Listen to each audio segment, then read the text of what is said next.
మొదటి నుంచి కూడా మొన్నటికి మొన్న ఇక్కడ రైతులకు అన్యాయం జరిగితే ఇక్కడ ఉన్నటువంటి నారాయణపేట జిల్లాలో వికారాబాద్ జిల్లాలో రైతులకు అన్యాయం జరిగితే అక్కడ పోయి రైతుల తరఫున మాట్లాడడం జరిగింది.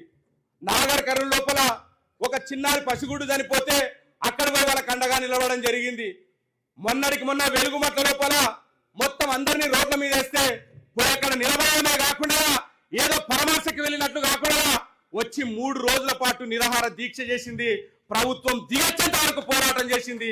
అది తెలంగాణ రక్షణ సేన యొక్క చిత్తశుద్ధిని సందర్భంగా తెలియజేస్తా ఉన్నాం. కాబట్టి ఇకనైనా కూడా ఆయా పార్టీలు మానుకోకపోతే, ముఖ్యంగా ఈరోజు ఆంధ్ర ప్రాంత పార్టీలు మా తెలంగాణ పైన విషయం కక్కే ప్రయత్నం చేస్తే ఈరోజు మీరు అనుకుండొచ్చు అక్కడ ఎవరు లేరు కదా, మా అనుకూల ప్రభుత్వం ఉన్నారు కదా, మా నుంచే పోయినటువంటి విద్యార్థి అక్కడ ఉన్నారు కదా, మా టీడీపీ నుంచి పోయిన విద్యార్థి అక్కడ సీఎం గా ఉన్నారు కదా. ఎందుకోసం అంటే ఎక్కడికి వెళ్ళినా సీఎం మీటింగ్ లోపల టీడీపీ జెండాలు ఎగురుతున్నాయి. అర్థం చేసుకోండి ఒకసారి.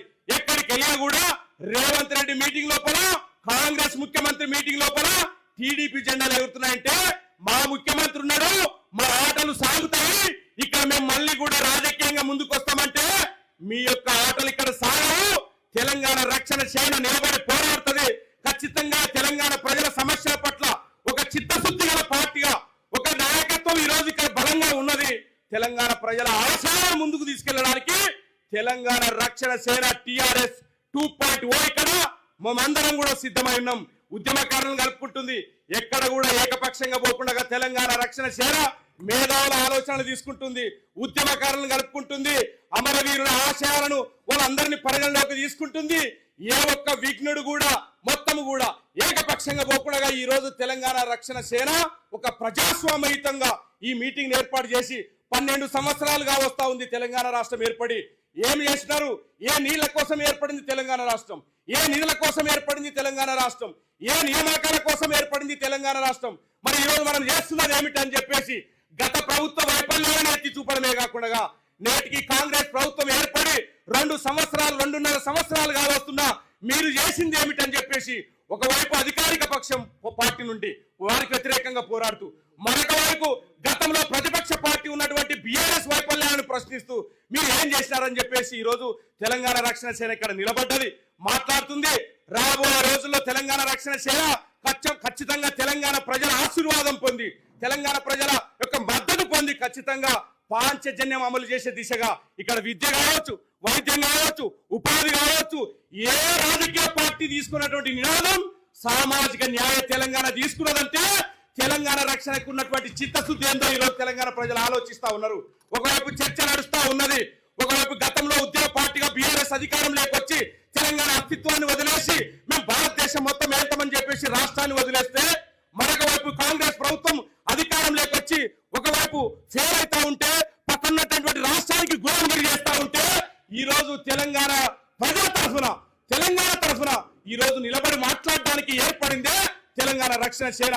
అట్లాంటి తెలంగాణ రక్షణ సేన ఈ రోజు విద్య, వైద్యం, ఉపాధి, వ్యవసాయం ఇవన్నీ కాకుండా సామాజిక న్యాయ తెలంగాణ తీసుకొని ఈ తెలంగాణ రాష్ట్రంలో ఎవరైతే ఎస్సీ, ఎస్టీ, బీసీ, మైనారిటీ వర్గాలు మొదటి నుంచి అట్టడుగు వర్గాలు, బలహీన వర్గాలు తెలంగాణ ఉద్యమం కోసం ఉద్యమిస్తే వాళ్లకు దక్కాల్సిన న్యాయమైనటువంటి రాజ్యాధికారం దక్కలేదు, వాళ్ళకు దక్కాల్సినటువంటి గౌరవం దక్కలేదు. కాబట్టి తెలంగాణ రక్షణ సేన ఖచ్చితంగా అధికారంలోకి వస్తుంది. అధికారంలోకి వచ్చిన తర్వాత తెలంగాణ రాష్ట్రంలో అట్టడుగు వర్గాలకి ఎవరికైతే రాజ్యాధికారం లభించలేదో వారందరికీ కూడా రాజ్యాధికారం లభించాలా, సర్వోదయ తెలంగాణ సాధించాలా. చిట్ట చివరిగా ఎవరికైతే తెలంగాణలో ఉన్నటువంటి చిట్ట చివరి వ్యక్తికి కూడా ఏవైతే దక్కలేదో, విద్య దక్కలేదో, వైద్యం దక్కలేదో, ఉపాధి దక్కలేదో వాళ్ళన్నిటికీ కూడా చిట్ట చివరి వ్యక్తులకు కూడా దక్కాలా. అదే సర్వోదయ తెలంగాణ అని చెప్పేసి ఈ రోజు సర్వోదయ తెలంగాణ నినాదాన్ని తీసుకొని తెలంగాణ ప్రజల్లోకి వెళ్తుంది తెలంగాణ రక్షణ సేన అధ్యక్షురాలు శ్రీమతి కల్వకుంట్ల కవితమ్మ గారు. ఈ సందర్భంగా తెలంగాణ ప్రజలందరూ కూడా ఆలోచన చేస్తా ఉన్నారు. మా గురించి ఎవరు ఆలోచన చేయలేదు, మాకు విద్య గురించి ఎవరు ఆలోచన చేయలేదు, మాకు వైద్యం గురించి ఎవరు ఆలోచన చేయలేదు, మాకు ఉపాధి గురించి ఎవరు ఆలోచన చేయలేదు. కానీ ఈ రోజు తెలంగాణ రక్షణ సేన ఆలోచన చేస్తుందని ప్రజలందరూ కూడా రేలెత్తున్నటువంటి సందర్భం. కాబట్టి ఈ సందర్భంగా మీ అందరికీ కూడా మరొకసారి కూడా ఈ అవకాశం ఇచ్చినట్టు మీ అందరికీ కూడా ధన్యవాదాలు తెలియజేసుకుంటూ, ఖచ్చితంగా ఈ రోజు మేము మనస్ఫూర్తిగా చాలా ఆనందంగా ఉన్నాం. ఈ రోజు తెలంగాణ ఉద్యమకారుల ఆలోచనలు ప్రతిబింబించేలా ఈ రోజు ఈ సమావేశాన్ని ఏర్పాటు చేసి వీరి యొక్క ఆచారాల ఆకాంక్షలను తెలంగాణ రక్షణ సేన ముందుకు తీసుకెళ్తుందని ఈ సందర్భంగా మేము ఇక్కడ ఆశాభావం వ్యక్తం చేస్తూ ఖచ్చితంగా నమ్మకం కూడా ఉన్నదని ఆ చిత్తశుద్ధి కూడా మా నాయకురాలకు ఉన్నదని ఈ సందర్భంగా తెలియజేస్తూ ఈ అవకాశం మీ అందరికీ పేరు పేరున ధన్యవాదాలు. Thank you.